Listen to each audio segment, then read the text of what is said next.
Kita baca kitab Tafsir Nurul Ihsan. Bagi masih lagi dalam surah Al-Fatihah Makkiyah.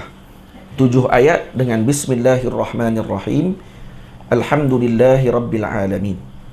Segala puji-puji itu bagi Allah, Tuhan yang menjadikan sekalian alam, daripada manusia dan jin dan malaikat, dan segala binatang darat dan laut, dan langit, bumi dan lainnya. Maka tiap-tiap satu itu nama alam, erti alamat atas Tuhan yang menjadikannya seperti tahi lembu, alamat atas lembu. Maka Allah itu nama bagi Tuhan yang disembah dengan sebenarnya. Baik. Yang pertama Syekh sebut di sini segala puji-puji itu. Dari mana segala puji-puji itu? Daripada perkataan alif lam, alhamdulillah. Itu disebut segala puji-puji. Alif lam ni maknanya di sini adalah al-istighraq. Maksudnya semua sekali. Sebab tu diterjemah dengan segala. Segala puji-puji, iaitu alhamdu, di situ. Kerana alif lam kalau kita mengaji bahasa Arab ada banyak maksud. Ada alif lam lil jins. Ada alif lam lil istighraq. Ada alif lam apa dia? Satu lagi? Lil ahd. Alif lam lil ahd. Contoh. Alif lam lil jins contohnya macam mana? Ayat Quran. Contoh ayat kita sebut. Ar-rijalu azka minan nisa. Lelaki itu lebih cerdik daripada perempuan. Perempuan tak setuju lagi. Perempuan kata mana boleh. Si lelaki yang cerdik ni. Tak, alif lam tu kullu kan? Semua kan? Semua lelaki lebih cerdik pada perempuan? Tak semestinya. Ada perempuan lebih cerdik pada lelaki. Tak. Jadi al-rijalu azka minan nisa, maksudnya lelaki lebih cerdik daripada, bukan azka. Boleh zaki. Azka minan nisa, maksudnya lelaki lebih cerdik daripada perempuan. Lelaki ni semua lelaki, tak, jinsu artija. Alif lam lil jins. Yang ni biasanya jenis lelaki ni cerdik pada perempuan. Biasanya lah. Tak semua. Ada juga yang dia tak cerdik pada orang perempuan, perempuan cerdik pada dia lagi. Itu alif lam lil jins. Jadi nak tengok macam mana ni lil jins ataupun lil istighraq ataupun lil ahd, nak kena tengok dengan ayat tadi. Tak apalah. Yang tak mengaji bahasa Arab dengar lagi lah, kan? Dengar dia kata, rupanya ada 3 jenis alif lam ni. Alif lam saja pun. Jadi bukan senang nak terjemah. Bukan senang nak kita letakkan makna bagi Quran. Bila disebut oleh Syekh Muhammad Said, segala puji-puji. Mai mana segala puji-puji itu? Segala tu mai mana? Macam mana dia boleh terjemah segala? Kerana alif lam tadi dimaksudkan dengan istighraq. Maksudnya kullu, semua maksudnya. Alif lam istighraq ni kita boleh ganti dia dengan kullu.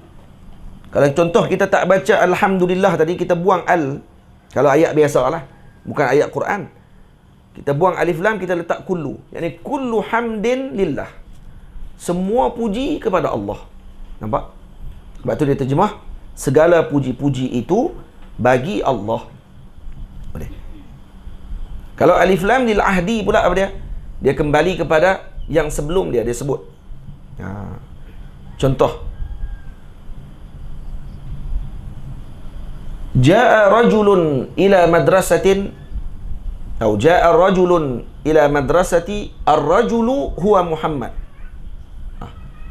Telah datang rajulun, tak ada alif lam. Telah datang seorang lelaki yang tak diketahui ke masjid, ke madrasah, ke sekolah. Ar-rajulu huwa Ahmad, atau huwa Muhammad. Ar-rajul yang kedua ada alif lam. Jadi alif lam ni alif lam apa? Alif lam lil ahdi. Ahdi apa? Kembali kepada sebelum ni. Rajul yang sebelum ni. Lelaki yang disebut pada ayat sebelum ni, itulah maksud lelaki pada ayat yang kedua tu. Jadi tu contohlah kepada alif lam tersebut yang dimaksudkan dengan ahdi. Ahdi ada 2, ada ahdi zihni, ada ahdi az-zikri.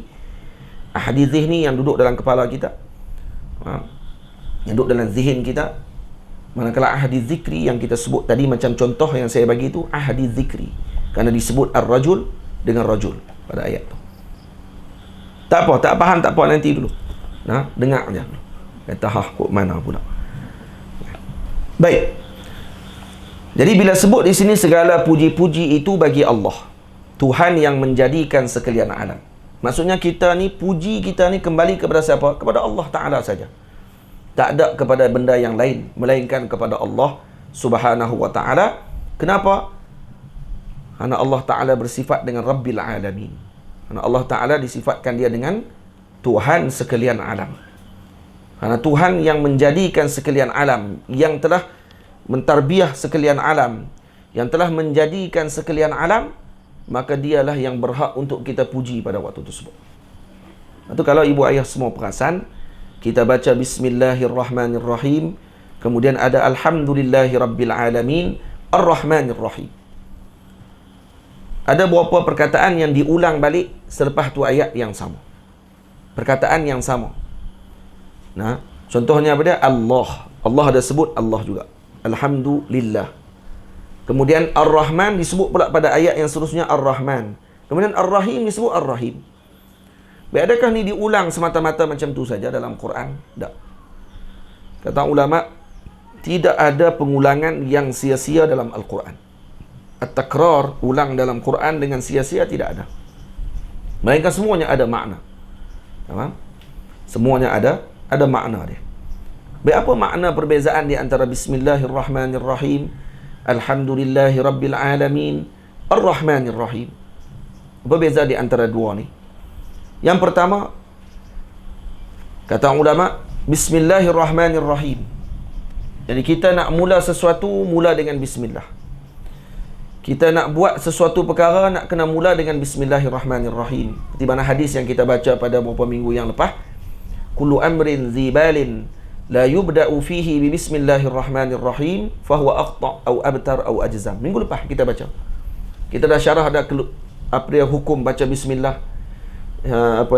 Mana yang tempat jadi haram kita baca Bismillah, mana tempat yang makruh kita baca Bismillah, mana tempat yang sunat kita baca Bismillah, mana tempat yang wajib kita baca Bismillah, mana tempat yang wajib kita baca Bismillah. Waktu Fatihah sembahyang wajib baca Fatihah Bismillah. Kalau tak baca tak sah sembahyang kita dalam mazhab Syafi'i. Jadi kita dah tahu hukum hakam dia. Bila nak baca Bismillah, bila tak boleh baca Bismillah, bila yang kena tadi wajib, bila yang kena tadi sunat. Kita dah tahu hukum hakam dia.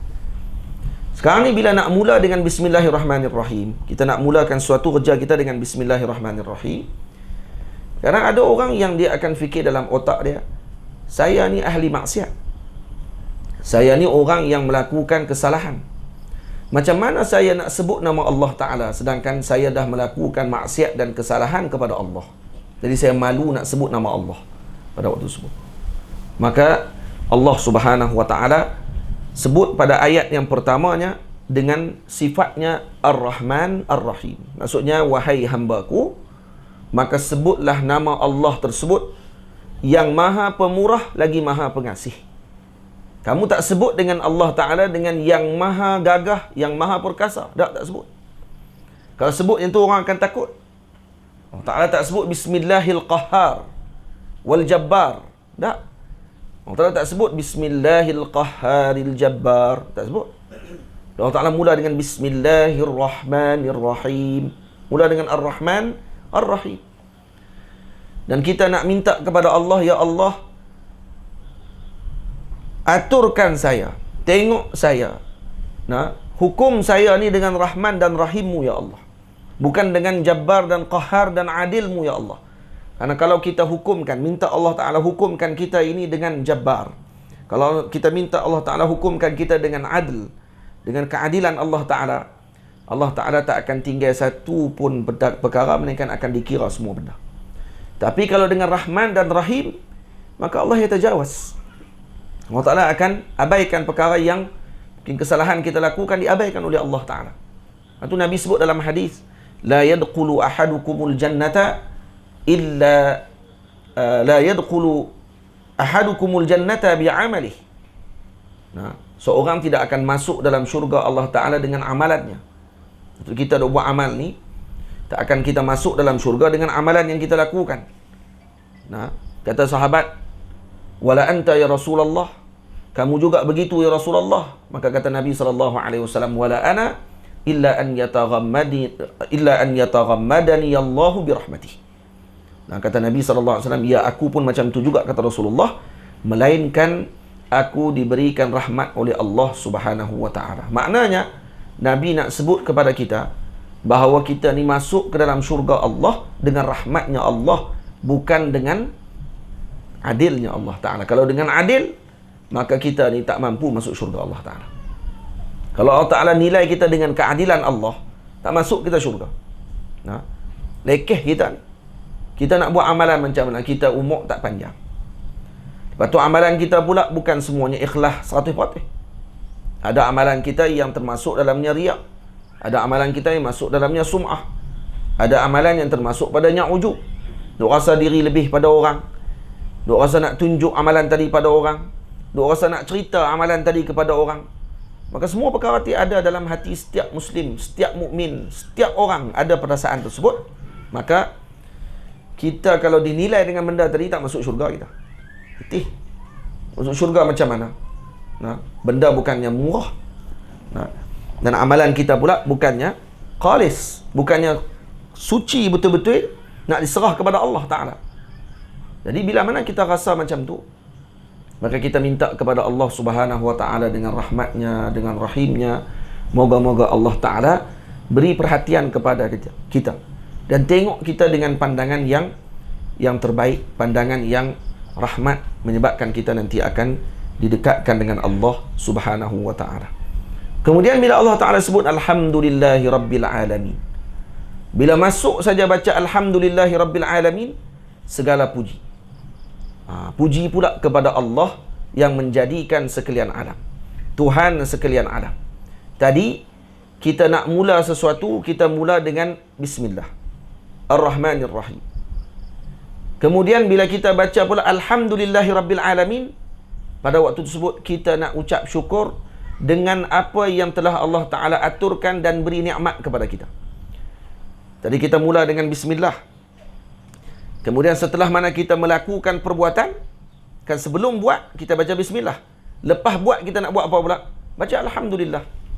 Alhamdulillahi Rabbil Alamin. Sebab tu wa akhiru da'wana anil hamdulillahi Rabbil Alamin. Dalam Quran Allah Ta'ala sebut wa akhiru da'wahum anil hamdulillahi Rabbil Alamin. Ini doa terakhir yang dibacakan oleh orang-orang yang akan masuk ke dalam syurga Allah Ta'ala kelak. Dalam syurga nanti, ketika masuknya ahli syurga ke dalam syurga, mereka akan mengucapkan Alhamdulillahi Rabbil Alamin. Ini perkataan yang mereka sebut. Sebab tu kita nak buat apa pun, mula Bismillah, berhenti tutup dengan Alhamdulillah. Mula Bismillah, tutup Alhamdulillah. Kenapa? Karena ini adalah penutupan doa bagi orang-orang yang ahli syurga Allah Ta'ala. Dan syurga nanti masuk, kita akan mula mengucapkan Alhamdulillahi Rabbil Alamin. Karena Allah Ta'ala lah yang telah memberikan kepada kita jalan kebaikan, dan juga Allah Ta'ala lah yang telah mengaturkan seluruh perkara tadi kepada kita. Jadi bila kita ucap Alhamdulillah, kita tak akan rasa kita yang buat benda tu. Tidak. Kita tak akan rasa kita yang duk atok benda tadi bagi jadi comel. Kita tak rasa kita lah yang telah melakukan amal tadi. Orang yang solat, selepas solat dia akan zikir Alhamdulillah, Alhamdulillah. Maka dia tak akan letak dalam hati, dia kata yang solat ni saya lah. Nah, yang duk berdiri elok ni saya lah. Yang ambil wuduk tadi, kalau tak kerana saya tak semayang ni hari ni. Tak. Kalau tak kerana Allah, tak semayang saya hari ni. Kalau tak kerana Allah Ta'ala yang atur kehidupan saya, tak akan zikir saya pada hari ini. Kalau tak kerana Allah Ta'ala yang telah aturkan dan jadikan saya dan lidah saya ni untuk berzikir dan berselawat kepada Nabi Muhammad, tak selawat saya kepada Nabi Muhammad sallallahu alaihi wasallam. Maka semuanya aturannya kepada Allah Subhanahu wa Ta'ala. Jadi tak ada yang satu pun melainkan dia akan kembali kepada Allah. Dan kemudian kita ucap Alhamdulillahi Rabbil Alamin. Puji kepada Allah ni Allah Ta'ala letak dua kalimah. Mudah. Ya tak? Alhamdulillah. Senang. Payah tak nak puji Allah Ta'ala? Senang. Allah Ta'ala yang ajak. Dia sebut dalam Quran, Bismillahirrahmanirrahim, Alhamdulillah Rabbil Alamin. Puji dengan Alhamdulillah. Dua ya perkataan. Kita ni kalau orang bagi nikmat dekat kita, kita akan puji macam mana? Kalau orang bagi duit kat kita lah, kita nak kena susun ayat, kita nak kena susun, sampai kalau ada orang yang lebih lagi, dia kena buat syair, dia nak kena buat tulisan, nak kena tulis surat ucap terima kasih. Kalau silap tulis pula kena marah. Tapi kalau terucap silap pula pun kena nanti juga. Kata apa ni? Sebut tak kena. Nah, patutnya kena sebut macam ni.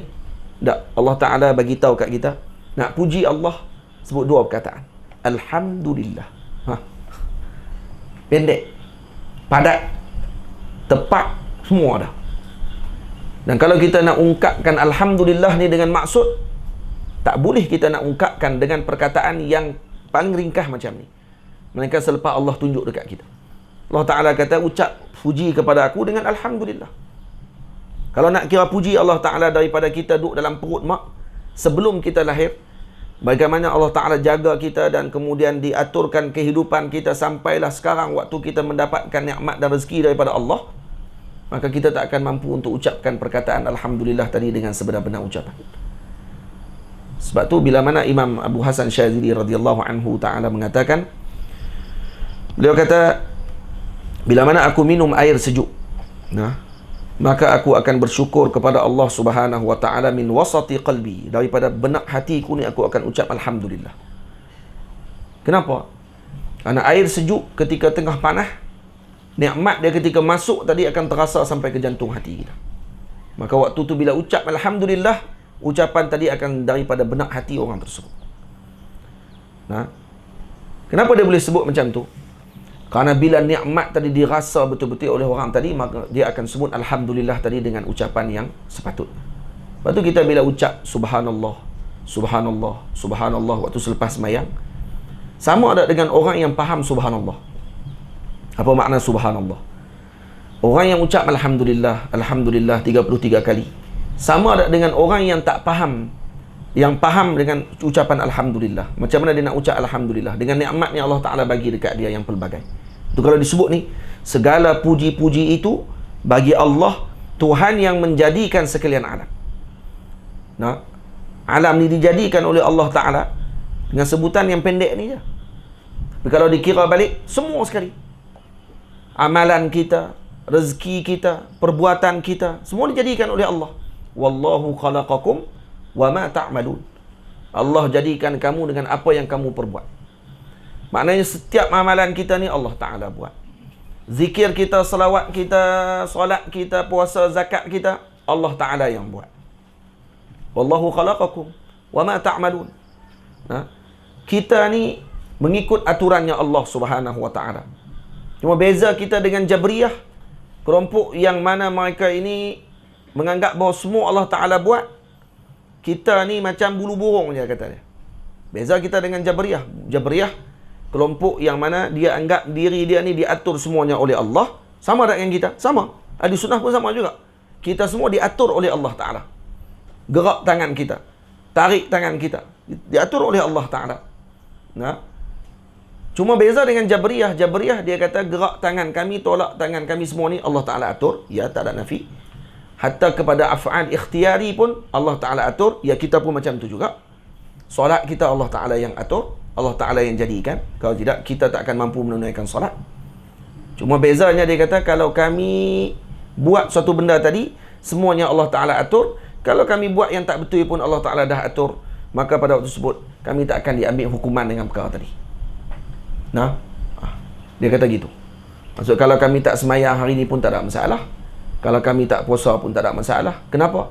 Kerana Allah Ta'ala dah tetap kami macam tu. Ni Jabriyah. Kita ahli sunnah wal jamaah, semua perkara diatur oleh Allah. Semua perkara dijadikan oleh Allah Subhanahu wa Ta'ala. Cuma kita tak nafi taklif. Kita ni ada taklif. Taklif ni apa dia? Yang telah ditanggungjawabkan kepada kita. Sembahyang kita, zakat kita, haji kita telah ditanggungjawabkan kepada kita untuk dilaksanakan. Kalau kita tak laksanakan, maka pada waktu tersebut kita akan mendapatkan siksaan dan juga dosa daripada Allah Subhanahu wa Ta'ala. Boleh? Kita ni bukan macam bulu burung terbang saja gitu je. Jabriyah kata kita ni macam bulu burung, tahu terbang. Mana angin tolak, terbang kot tu lah. Macam itulah kita, dia kata. Mana yang Allah Ta'ala atok kita, kita pi lah. Boleh? Ayat betul. Tak ada masalah.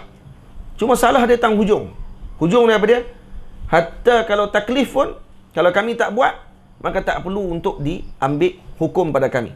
Kalau Allah Ta'ala hukum pada waktu tu, Allah Ta'ala zalim. Dia tak zalim pula ke Allah Ta'ala. Kenapa?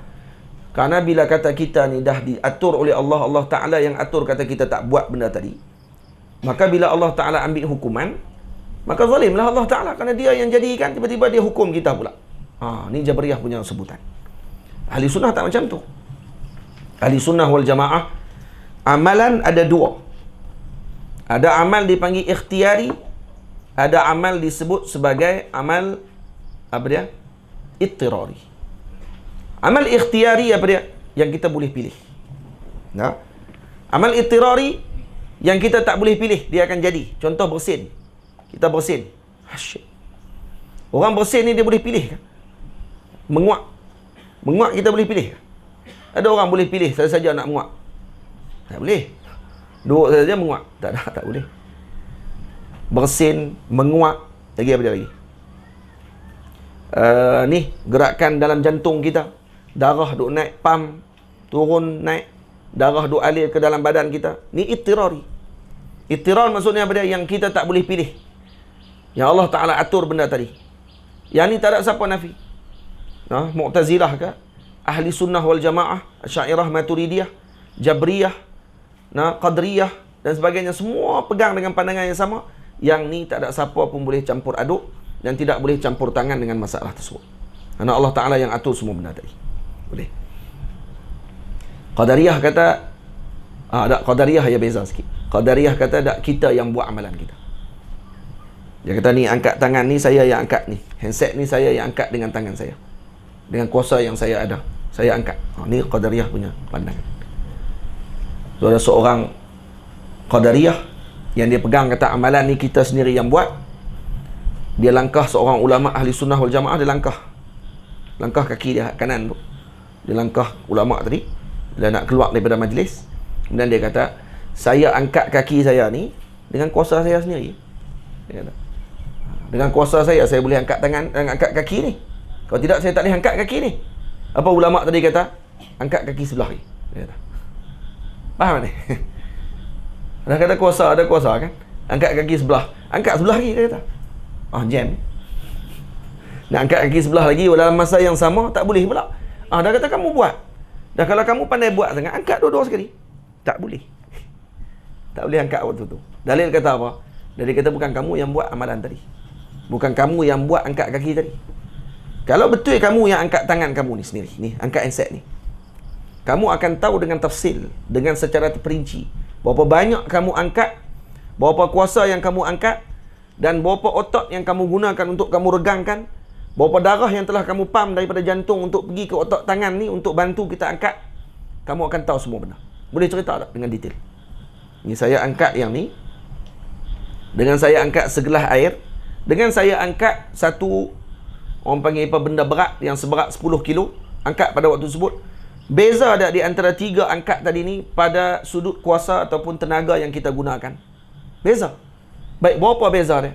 Ceritakan dengan detail pada waktu tu. Takkan siapa boleh cerita. Dalil kata apa? Dalil kata kita bukan buat, yang buat adalah Allah. Ada ni af'al apa? Perbuatan apa? Ittirari. Ittirari maksud dia apa? Perkara yang telah diatur oleh Allah Subhanahu wa taala. Manakala af'al ikhtiyari, contoh tadi macam angkat. Ya, angkat tu ikhtiyari. Ni angkat ikhtiyari. Ni yang saya sebut tadi ittirari pada ni. Aliran darah kita, jantung kita dan sebagainya. Tu ittirari.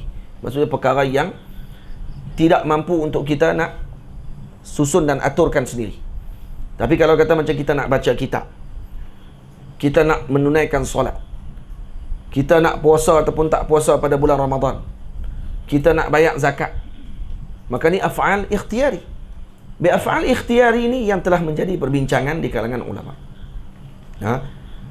Ulama ahli sunnah wal jamaah, kita lah ahli sunnah wal jamaah, Asy'ariyah dan Maturidiyah, berpandangan bahawa af'al ikhtiyari dijadikan oleh Allah Subhanahu wa taala. Cuma kita ini diberi kasbun, pilih oleh Allah Ta'ala untuk kita melaksanakan perbuatan tersebut. Hatta pilihan tadi pun sebenarnya Allah Ta'ala yang jadikan. Ni dia agak rumit sikit pandangan ni dan dalam sikit. Karena kita ni dalam pilihan kita pun hakikatnya dijadikan oleh Allah. Karena kita berpegang dengan ayat wallahu khalaqakum wama ta'malun. Allah Ta'ala yang jadikan semua perkara yang kita lakukan. Allah Ta'ala jadikan kamu dan setiap yang kamu lakukan. Itu maksudnya. Tamam? Baik. Cuma beza dengan Jabriyah.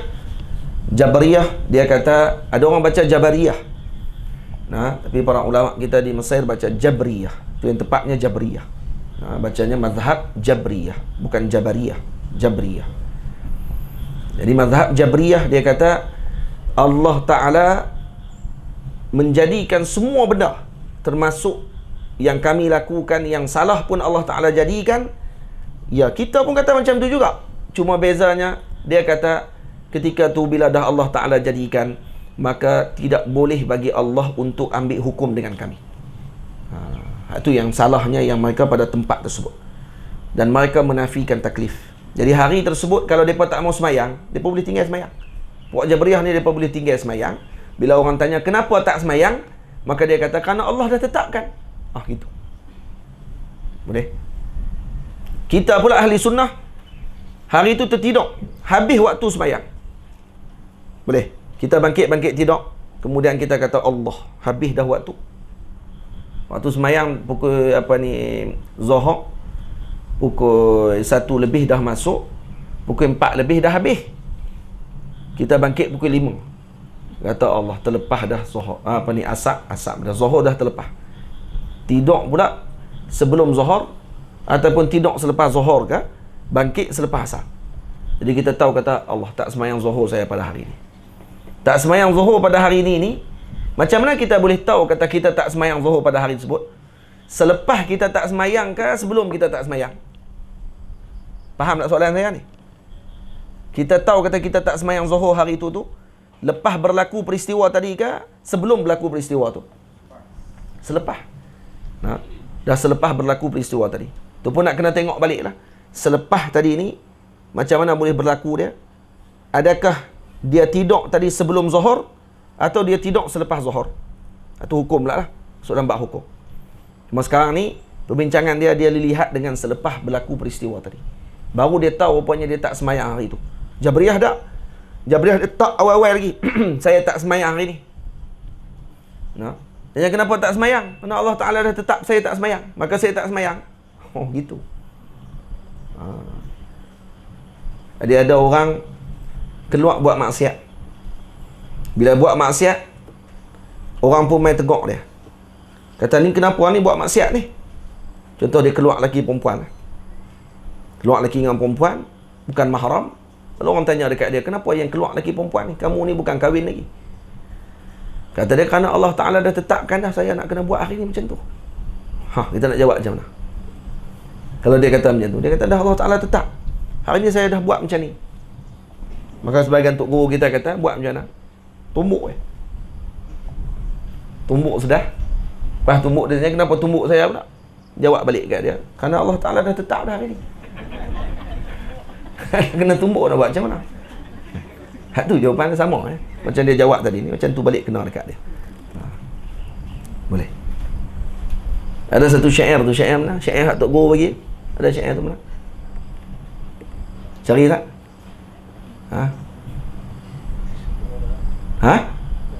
Burung merak tu mana? Ada syair tu, syair burung merak. Cuba cari tak? Ada letak dalam page kan? Padam. Padam. Tu ada kat mana? Ada dalam buku tak? Ada cari dalam buku dah? Tak ada? Ente ingat? Ente tulis. Syair. Ada satu syair ni. Ayah kepada Ustaz Siraj kita ni. Ayah dia tok guru juga. Anak murid kepada Syekh Saman Kati. Syekh Mat Saman Kati. Syekh Mat Saman Kati ada jawab apa dia dengan syair pada masalah Jabriyah ni. Kita tulis balik, kita begini. Baik. Jadi kita ni bila mana mengucapkan alhamdulillahi rabbil alamin, iaitu dengan maksud segala puji-puji itu bagi Allah Tuhan yang menjadikan sekalian alam daripada manusia dan jin dan malaikat dan segala binatang darat dan juga laut dan langit, bumi dan lainnya. Maka tiap-tiap satu itu adalah nama alam, erti alamat atas Tuhan. Jadi bila disebut Rabbil Alamin, Al-Alamin ini adalah alam-alam yang pelbagai tadi. Tuhan kepada sekalian alam-alam yang telah kita sebutkan tadi. Maksudnya Allah Ta'ala Tuhan kepada seluruhnya. Tuhan kepada setiap yang ada. Maksud alam, ma siwallah. Yang mana selain daripada Allah, maka dia dipanggil alam. Alam tumbuhan, alam galian, alam binatang, alam manusia, alam jin, alam malaikat, dan seluruhnya alam yang ada ini, maka alam cakrawala dan sebagainya, semuanya adalah miliknya Allah Subhanahu wa ta'ala. Maka tiap-tiap satu itu nama alam.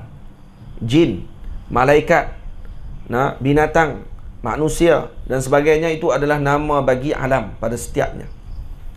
Ini arti alamat atas Tuhan yang menjadikan seperti tahi lembu alamat atas ada lembu.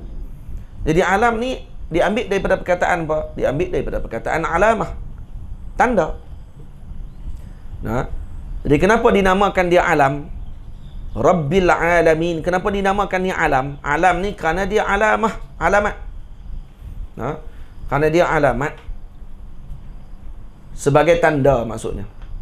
Jadi Allah Ta'ala jadikan alam-alam ini sebagai tanda kepada kewujudan Allah Subhanahu wa Ta'ala.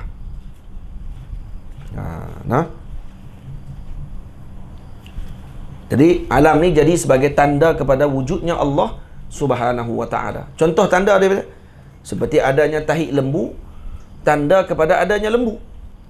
Tidak? Jadi tahi lembu tu tanda. Macam tu juga alam ini adalah tanda. Tanda kepada wujudnya yang menjadikan alam ini. Betul? Takkan ada tanda, tak ada yang bagi tanda tadi. Takkan ada tahi lembu, lembu tak ada. Takkan ada kasut depan rumah orang, tak ada. Boleh jadi jugalah, kalau ni kasut jenis banyak kan. Tapi tahulah kata dalam rumah tu ada orang. Boleh. Jadi tanda-tanda ni adalah wujud kepada yang memberi tanda tersebut. Al-athar dalil ala wujudil muathir. Kesan tadi menunjukkan tanda kepada wujudnya yang memberi kesan tersebut. Itu maksudnya. Boleh. Dan kemudian maka Allah itu nama bagi Tuhan. Kataan Allah, Allah tu apa dia? Nama bagi Tuhan yang disembah dengan sebenar-benarnya. Nama bagi Tuhan yang disembah dengan sebenar-benarnya. Baik.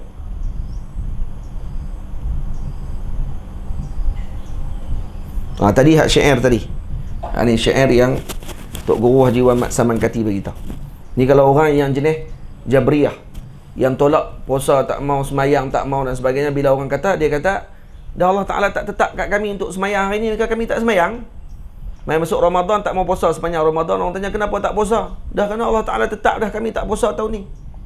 Kami tak puasa. Oh, jenis letih. Sembang dengan dia, seorang sembang dengan orang gila. Jadi apa kata Tok Guru? Ni depa kata, ni puak depa kata. Puak depa sebut syair dulu, sebut dia punya pantun dia. Burung merak terbang sekawan, mari hinggap di pokok cempedak. Semua gerak daripada Tuhan, puasa tidak, makan pun tidak. Dia kata. Semua gerak daripada Tuhan, puasa tidak, makan pun tidak. Jadi Tok Guru jawab balik. Apa dia? Burung merak terbang sekawan, mari hinggap di pokok berangan. Semua gerak daripada Tuhan. Ya betul. Hang naik pokok awak tak lepas tangan, dia kata. Betul? Semua gerak daripada Tuhan. Hang naik pokok awak tak lepas tangan. Hak ujung tu kan. Naik pokok awak tak lepas tangan. Dia kata semua gerak daripada Tuhan. Naik pokok lepas tangan tengok. Tak lepas tangan. Pegang juga, takut jatuh. Jadi ni orang panggil nak bagi alasan. Cari alasan untuk kita nak buat apa? Nak melakukan maksiat kepada Allah Ta'ala. Maka dijadikan alasan tadi, disebut kata ada Allah Ta'ala dah buat, jadi kami ni tak boleh nak elak lah. Ni orang panggil mazhab iblis, dia panggil mazhab iblis. Iblis mazhab dia ni, iblis pernah jumpa dengan Allah dan kemudian dia kata dekat Allah, ya Allah, bukankah kamu dah tahu kata aku ni nanti akan tidak sujud kepada Nabi Adam AS? Kamu tahu kan? Dia kata, ya Allah Ta'ala, aku tahu. Jadi kenapa kamu hukum aku dengan dimasukkan aku dalam neraka? Sedangkan kamu dah tahu dah kata aku ini akan tidak sujud kepada Adam. Itu dia. Dia ingat dia boleh kira kemahal ni jawapan ni. Dia punya hujah ni kira hebat lah. Ni hujah iblis ni. Ya Allah, kamu dah jadikan aku dan kemudian kamu tahu kata aku ni tidak akan sujud kepada Nabi Adam waktu Nabi Adam disuruh sujud. Allah Ta'ala kata, ya aku tahu. Aku tahu kata kamu tak akan sujud. Jadi, kenapa kamu hukum aku dengan perkara tersebut? Sedang kamu dah tahu. Maka Allah Ta'ala kata apa dekat dia? Bila kamu tahu kata kamu tak sujud tadi ni? Selepas kamu tak sujud ke sebelum kamu tak sujud? Allah Ta'ala tanya balik. Kamu tahu bila kata kamu tak sujud? Sebelum tu lagi ke selepas tak sujud baru kamu tahu rupanya kamu tak sujud? Kamu ingkar dengan arahan aku. Aku suruh kamu sujud. Baik, kamu tak sujud. Bila yang kamu tahu kata kamu tak akan sujud tadi ni? Sebelum tu lagi ke? Lepas berlaku tak sujud tadi baru kamu tahu rupanya kamu tak sujud? Bila? Bila ya? Pakcik? Tak long? Selepas tak sujud baru dia tahu rupanya dia tak sujud. Maka kata Allah Ta'ala, bihadza akhastu. Dengan tu aku ambil hukum. Selepas, bukan sebelum. Dia tak? Kita diambil hukum oleh Allah Ta'ala selepas kita tidak melakukan perkara yang disuruh oleh Allah, bukan sebelum tu. Maka bila mana selepas, yang salahnya siapa? Salah kita. Salah Allah Ta'ala apa? Kamu dah tak tahu, Allah Ta'ala suruh, buat je lah yang Allah Ta'ala suruh. Yang kamu duk ingkar, buat apa? Ingkar tu yang dilarang oleh Allah Ta'ala tu. Baik, Allah Ta'ala tahu tak kata kamu tak akan sujud, kamu tak akan sembahyang hari tu? Allah Ta'ala tahu dah. Cuma kamu tu tahu bila? Kamu tu tahu selepas dia. Maka selepas itulah kamu diambil hukum pada waktu tersebut. Jadi jangan ikut mazhab iblis. Mazhab iblis ni dia suka cari alasan. Dia suka cari alasan. Dia konon-konon dia ingat dia boleh dah nak pangkah waktu tu. Dia silap banyak. Dia pangkah Tuhan. Yang dia nak pangkah ni Allah Ta'ala. Dia silap. Ni perangai iblis. Sebab tu Allah Ta'ala sebut, inna syaitana lakum aduwan fattakhidhuhu aduwa. Syaitan ni adalah musuhmu, maka ambil dia sebagai musuh. Fattakhidhuhu aduwa, kena musuh dengan dia. Jangan kita berteman, berkawan dengan dia. Boleh. Sebab tu kita kena mengaji dan sebagainya. Untuk apa? Untuk tahu benda ni lah. Baik. Dan kemudian Allah itu adalah nama bagi Tuhan yang disembah dengan sebenarnya. Allah. Jadi perkataan Allah ni dipanggil Ismullahil A'zam. Nama Allah Ta'ala yang agung. Nama Allah Ta'ala yang paling besar. Yang disebutkan di dalam kitab para ulama dan juga disebutkan oleh para mufassirin bahawa tidak dinamakan Allah ini dengan sesuatu yang lain melainkan Allah Ta'ala sahaja. Tak boleh kita bubuh nama Allah kepada anak kita dengan keluarga kita, tak boleh bubuh nama Allah. Ada seorang ni dia bubuh nama anak dia Allah. Anak dia baru beranak, orang bubuh nama Abdullah. Tak, dia bubuh Allah terus. Turun api daripada langit, sambak anak tadi, mati terus waktu tu. Ini bahaya. Jangan bubuh nama anak kita ni dengan nama yang tak dilarang oleh Allah Ta'ala. Allah Ta'ala larang, no? Buh nama Allah, buh nama Malikul Mulk. Ada buh nama anak dia Malikul Mulk. Malikul Mulk apa dia maksud dia? Raja segala raja. Allah lah raja segala raja. Pergi buh nama anak dia Malikul Mulk. Jagalah. Tanya orang dulu. Nak buh nama ni kena tanya dekat orang-orang alim. Ni sunnah yang ditinggalkan oleh zaman sekarang. Orang ramai dah tinggal benda ni. Dia tak bubuh nama anak dia, tanya kepada ulama. Yang dia pergi tengok dalam internet. Dia buka Google, cari nama. Buh nama macam-macam pelik-pelik. Nama kalau kita baca tu Allah Akbar, pening kita baca. Nak try tengok nama dia apa. Nama orang zaman lah. Ni nama-nama hak tengok ni, nama pelik-pelik ni.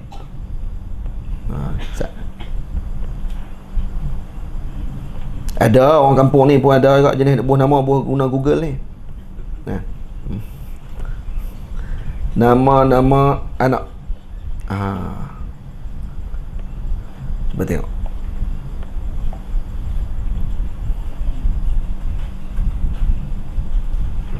Internet lambat dah.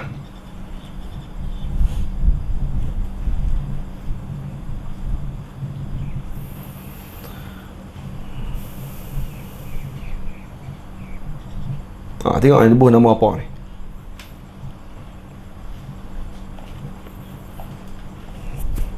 Buah nama apa ni? Tengok buah ni. Mana tau?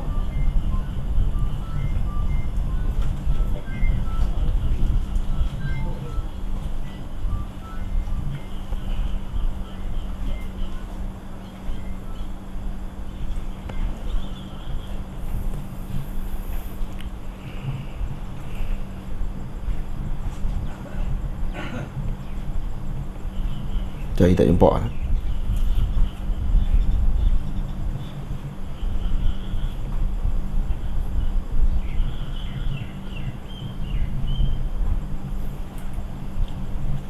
Tolong cari tak? Ada?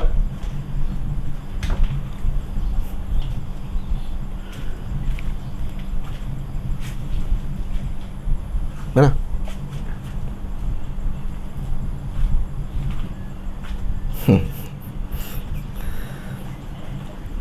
Tengok ni. Buah nama ni. Nama bayi perempuan Malaysia. Tengok. Afia. Afia tak apalah. Afiah. Afiah ni tulis ni dijauhkan daripada masalah. Kadang-kadang terjemahan tak betul pun. Afiah ni afiah. Selamat. Maksud dijauhkan masalah tu, dia ambil maksud yang lazim pada tu. Ambarwati tu dia. Ambarwati. Hoi. Ambarwati maknanya pekerja keras dan tekun. Tahu ambil mana tahu ni? Ambarwati. Berliana. Nama berliana. Permata yang cantik. Dia ambil belian, lepas tu dia buh na belakang lagi. Buh beliana. No? Devia, yang tercinta, yang terkasih. Aduh, letih dah baca. Kalamia. Kesempurnaan. Aduh, Nimra. Nimra maksudnya lembut. Nama macam kampung Syekh saya. Nimrah Fasal kan. Ni apa dia?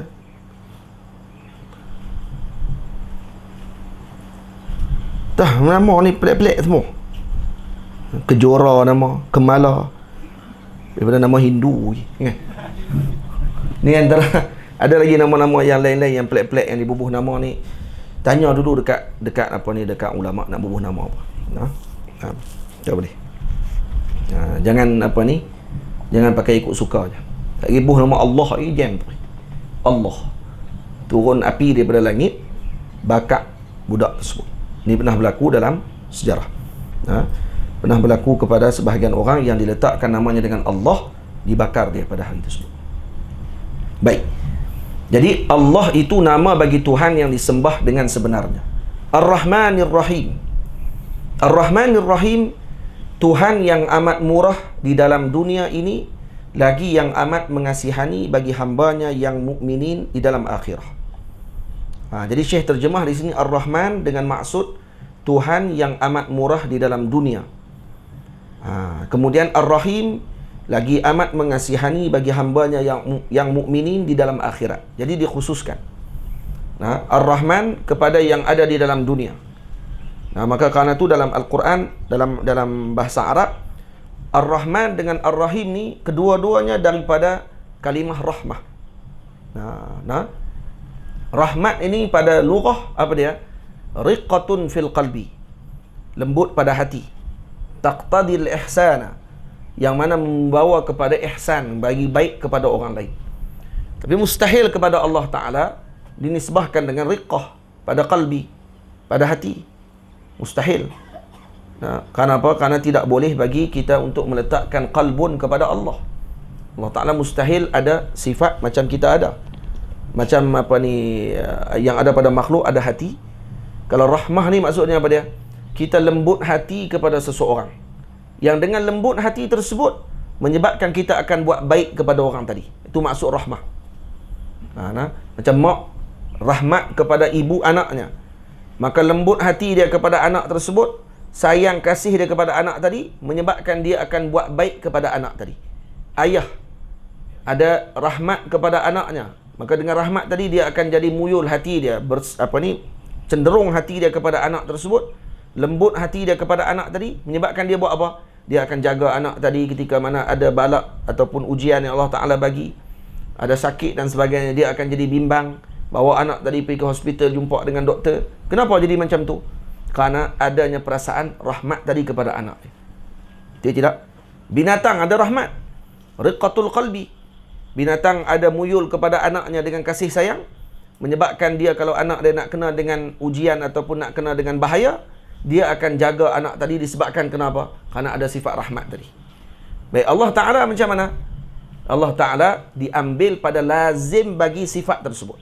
Rahmat maknanya muyul hati, lembut hati kita yang membawa kepada buat baik kepada hamba tersebut, kepada sesuatu tadi. Maka kita letakkan makna rahmat, kata para ulama lughah, kepada makna yang hujung sekali, iaitu apa dia? Buat baik. Tapi bukan dengan makna yang awal. Makna awal meletakkan ataupun muyul hati. Allah Ta'ala tidak seperti kita, laisa kamitslihi syai' wa huwas samiul basir. Maka para ulama lughah kata dan ulama mufassir mengatakan bahawa dimaksudkan dengan rahmat di sini Allah Ta'ala bersifat ihsan kepada hamba-hambanya. Hak tu saja. Hujung sekali maksud dia. Tamam?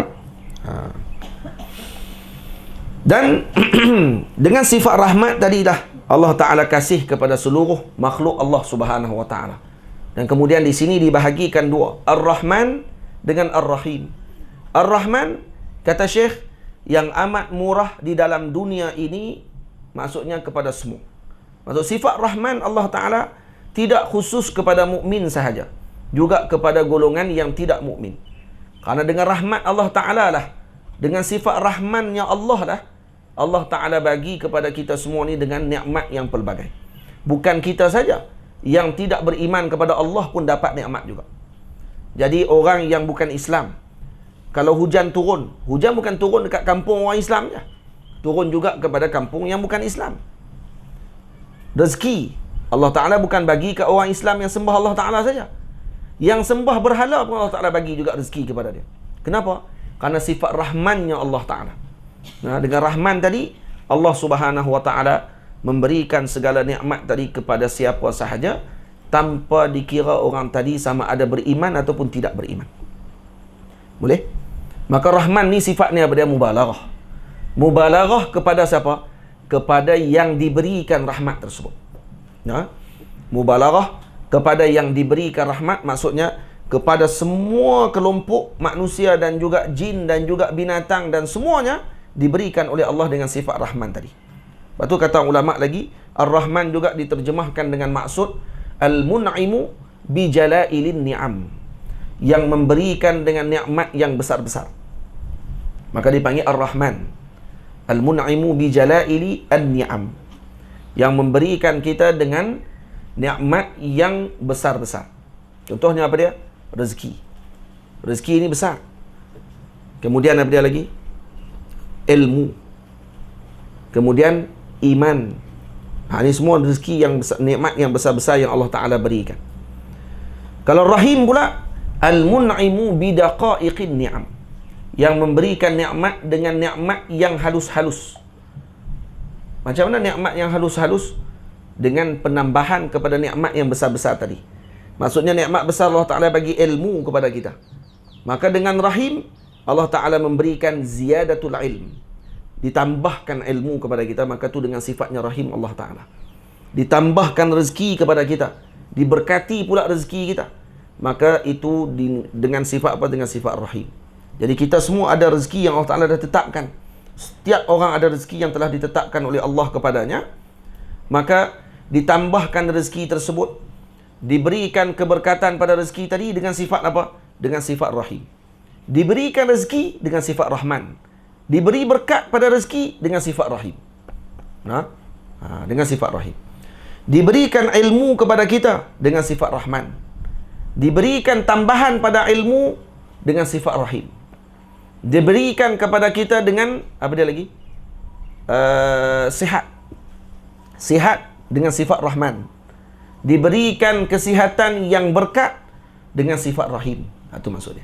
Itu sebahagian ulama terjemah macam tu. Cuma Syekh di sini dia terjemah apa? Ar-Rahman, Tuhan yang amat murah di dalam dunia ini, lagi yang amat mengasihani bagi hambanya yang mukminin di dalam akhirat. Maknanya Rahim dikhususkan kepada sifat kasihan Allah kepada golongan mukminin secara khusus di akhirat nanti. Kedua-dua sifat ni sifat yang besar. Rahman kepada dilihat kepada bilangan yang diberikan rahmat oleh Allah Ta'ala, maka disebutkan dengan Rahman. Maksudnya mukmin, kafir, semuanya mendapatkan rahmat daripada Allah. Tak dikecualikan, semuanya dapat. Yang kalau kawan ni usaha lebih, dapat rezeki dengan sifat rahmannya Allah. Kalau kawan ni Allahumma salli ala sayyidina Muhammad, diturunkan hujan di negeri tersebut, diturunkan kepada semua yang ada dalam negeri tadi, tak terkecuali sama ada yang Islam ataupun yang bukan Islam. Diberikan semua sekali. Manakala Rahim adalah sifat yang juga agung, mubalaghah kepada bentuk nikmat yang Allah Ta'ala akan bagi khusus kepada mukmin, iaitu diberikan kasih sayang kepada makhluk yang mukminin di akhirat nanti dengan dimasukkan mereka ke dalam syurga Allah Subhanahu wa Ta'ala. Maka bila mana kita baca Bismillahirrahmanirrahim, maka kita akan letak dalam hati kita bahawa kita memulakan amal kita pada hari ini dengan Bismillahirrahmanirrahim. Apa saja kita mula dengan Bismillahirrahmanirrahim. Maka kalau kita nak melihat dengan amalan yang kita lakukan, maksiat yang kita lakukan, maka kita segan nak sebut nama Allah. Maka Allah Ta'ala pesan kepada kita, sebutlah dengan nama aku yang maha pengasih lagi maha penyayang. Aku kasih kepada kamu, aku sayang kepada kamu, maka jangan segan untuk sebut nama aku, kata Allah Ta'ala. Kemudian disuruh setelah mana kita melakukan amalan, mengucapkan Alhamdulillah, segala puji bagi Allah Ta'ala, Tuhan sekalian alam, yang juga bersifat dengan Rahman dan Rahim. Dan bukan kita sebut nama Allah yang kita puji tadi dengan sifatnya yang maha gagah dan maha perkasa. Kenapa? Karena kalau kita sebut dengan benda tadi, maka kita juga akan jadi gerun pada waktu itu. Sekarang Allah Ta'ala nak suruh kita ni puji dengan Allah, dengan rahmat dan rahimnya Allah Ta'ala. Rahman dan rahimnya Allah lah. Allah Ta'ala bagi kepada kita peluang untuk kita mengucapkan nama Allah Ta'ala, untuk kita mengucapkan Alhamdulillah kepada Allah Subhanahu wa Ta'ala. InsyaAllah minggu depan kita akan sambung Maliki Yawmiddin, Tuhan yang memilih hari balasan, iaitu hari kiamat, kerana tiada memilih padanya melainkan Allah semata-mata. Dan adapun pada dunia, maka pada zahir ada memilih raja-raja, maka pada hakikatnya tiada yang milik dunia dan akhirat melainkan Allah semata-mata. Nanti kita akan baca syarahannya pada minggu hadapan, insya-Allah.